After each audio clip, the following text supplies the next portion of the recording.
কালনা ২ নম্বর ব্লকের পূর্ব সাতগেছিয়ার দক্ষিণ পাড়ায় একটি মন্দিরে বসাকে কেন্দ্র করে বিজেপির দুই গোষ্ঠীর মধ্যে ব্যাপক মারপিট।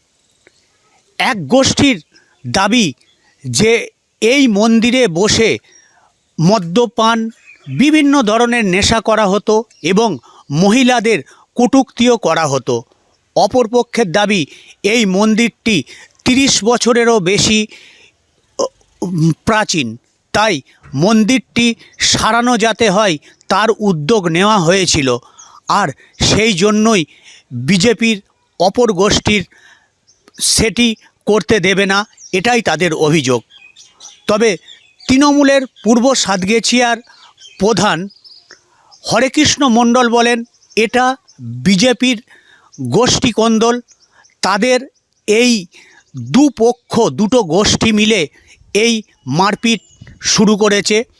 এ বিষয়ে কোনো রকমই কেউই জড়িত নয়, বিজেপির দুই গোষ্ঠীরই এটা ঘটনা।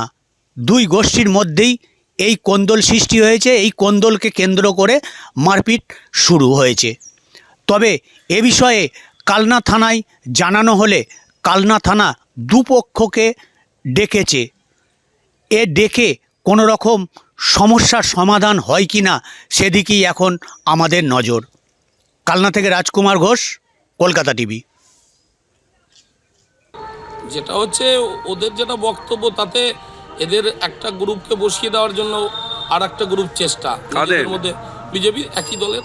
আচ্ছা, মানে কাদের কাদের গ্রুপ এইখানে যে ওদের বক্তব্য অনুযায়ী সদস্যর একটা গ্রুপ রয়েছে, আর সদস্যর বাইরে আর একটা গ্রুপ রয়েছে, তাদেরকে গুরুত্ব দেওয়া হয় না।